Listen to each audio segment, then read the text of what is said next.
3, 2, 1, action. Hi everybody, this is another ChooBird's Live channel, and today we're not doing any Pokemon or any something like that. It's gonna be a little bit different today, right? A little different. We've never done it before. All right, so it's winter here, and what's one of our favorite things that we like to do during winter time? Fishing. Ice fishing. So we just started this year. Daddy created this. And yeah, Uncle got himself a Vexlar. We needed another one, so I didn't want to spend a lot of money. So I decided to make my own, well, kind of. So a little bit first, this is a Garmin Striker 4. It's pretty cool. We'll plug it up and we'll plug it in and we'll turn it on a little bit. But I didn't make this, but the box is what I kind of put together. But be careful. So first things first, let's go ahead and let's look around here. So I have the flasher or the unit mounted on top. To like the machines behind it. Yep. And then I put some extra switches and some lights on here so that we can kind of see what's going on. So let's go ahead. Let's look at the first switch I put down here. Go ahead, turn that on. Careful with that, but that's don't break that. You can't break that. Yep, that's the transducer. Boom. So we got lights. Lights on the left. Lights in the front. Yep. So this switch is what makes it turn off and turn on. Oh wait, there's too many lights that are on, but that's fine. So go ahead, just flip it on again.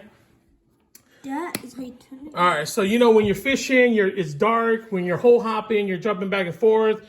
These lights will come in handy. This guy right here is supposed to be my transducer arm, but I'm still gonna do a little bit more work on it. It's not working as well as I thought it would be. But you know what? That's what you kind of do. You kind of just tinker around until you figure everything out. All right, what's this thing up here, bud? It's another switch. Another switch. So when you turn it on, it has a voltmeter, which reads your battery. It has this, and I can't figure out what this thing is called. It's called we just call it a cigarette lighter because we're old school like that. Yeah, but then this also has a quick charge 3.0 USB. You put it. So if you plug in your cord, let's say you're ice fishing all day and your phone's about to die, you plug in your cord, but you want to go grab the your phone, so we can put it on to show people that works. Yeah, but that's up to you. So as you guys can see, it's reading 12.8 volts right now. If you turn on this light, it's still reading 12.8. These LED, oh, there it is. It dropped a little bit. These LEDs don't drain a lot. All right, so we're going to go ahead, turn it off. Keep it focused Yep. on this. All right, plug your phone in. Let's see. All right, is your phone plugged in? That way. Here goes. No, just plug it in. I turned it off. Okay, leave it there. So as you can see, when I turn it on, Boom! it charges. So it works. Look at that. It works. It works. It works. And then again, you have two chargers here. If you put one of those adapters in there, you can charge that too. So that's just kind of like a PowerBox and I guess a portable fish box all together. Here's our unit. So let's go ahead. Let's turn this on. This is a transducer right here. Hey, bud, you want to videotape it while Daddy plugs it in? Show them that. All right, so you get the transducer in here. Here's a transducer. The initial design was just to keep like this. And I know some of you guys fishermen out there is gonna say, dude, that's not deep enough. Again, I'm working on it. But let's go ahead and flip on the unit. First, I'm gonna show them the wires over here. Like, that's how it plugs in and how it has to work. And come on, baby, blow up. Blow up. Yeah, blow up. Like, oh.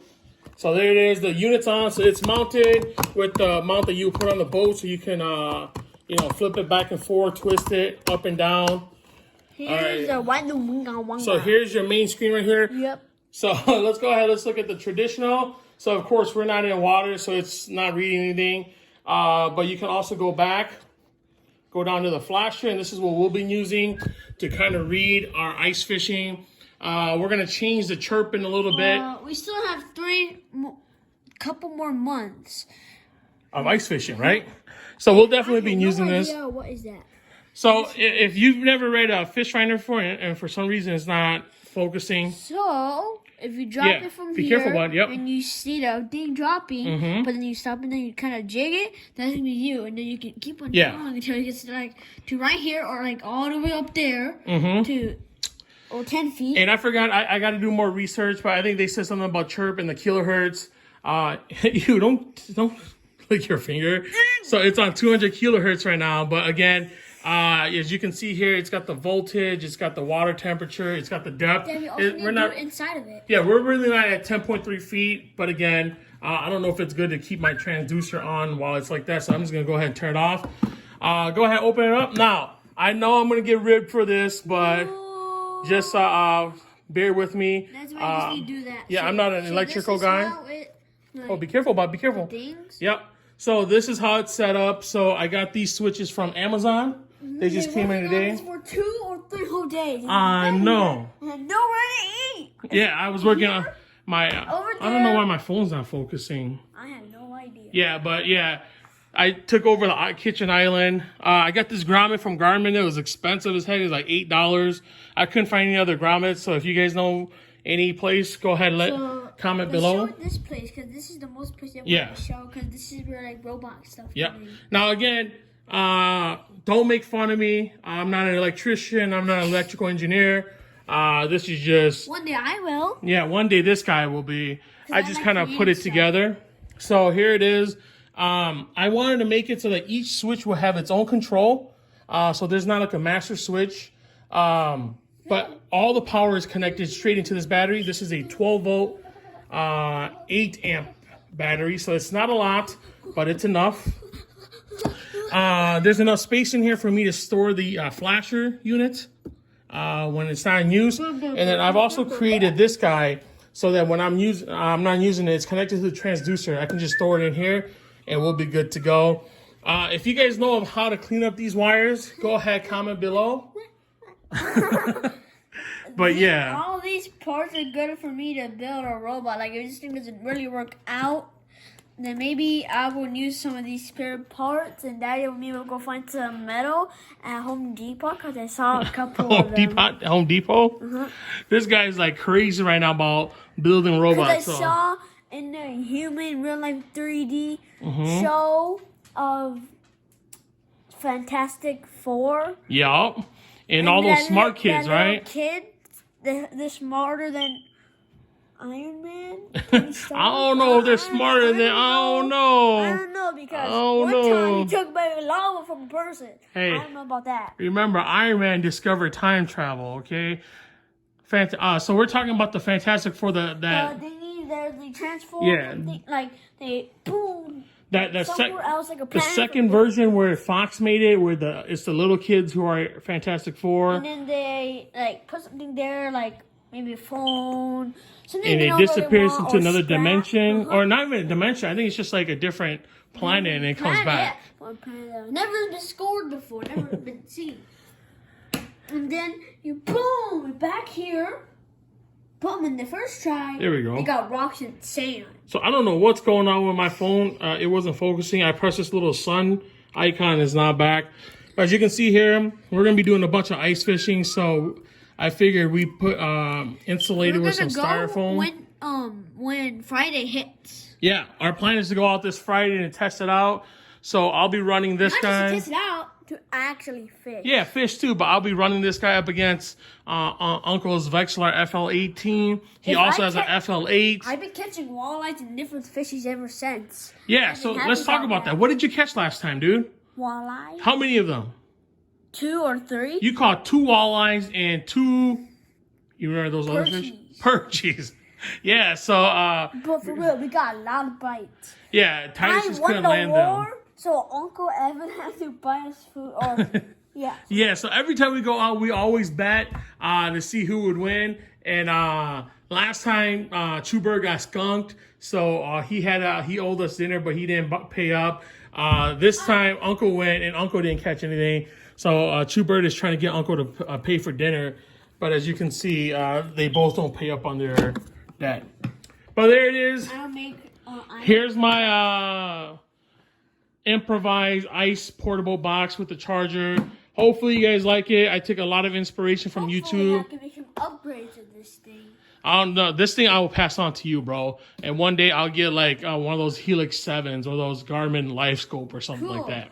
Because I might do something with the inside of it. Probably try to take out the wires. And probably try to do a thing again when I wanted to do my dream. All right. So with that being said, stay safe out there. Ice fishing, no ice is ever safe. Last time we were out, it was about 10 inches, so we were okay. And I forgot the lake. Yeah. But I want so many yards or miles, whatever you call it. My leg was like walked out. So Titus is a skinny kid, but for some reason he can't walk. Yards, 170 or 70 yards. So the ice isn't thinking us for us to drive the truck out yet, but we don't have an ATV or a snowmobile neither. So we've been walking out with all of our equipment, and it's not even like he has to carry anything. Uncle and I dragged the sled. We dragged the house. Last time he was in charge of the shovel, and he fell over like 3 times. So I had to pick up the shovel for him. 1 time, 2 times, and the last time we're coming back, then I fell again. So I can walk that much yards, but I just had to. Many yards. I want that many yards. Okay. But I had to take a break. But yeah, so next time I go ice fishing, just make sure you're safe out on the lake. No ice is ever safe. Titus and I invested in some float suits. They're pretty. Too hot, trust me. They are too hot. But it is what it is. Safety first. Like the coldness and the warmness, like my wet gloves, but then when the heat went on it started smoking. I don't know what's wrong with that. I get scared when it happens. So Titus is talking about how he got wet last time and he came back into the ice house. Like I was and then the scooping heater out was the on. ice, but then that water got on my. Yeah, and it was just steaming up, so he was freaking out. Maybe he's the next Human Torch, right? Venomized Human Torch. Venomized Human Torch. All right, guys. Thanks for watching. Remember to like and subscribe. Write a comment down below. Otherwise, stay safe, and we'll see you on the next video. Bud, you want to say bye to everybody?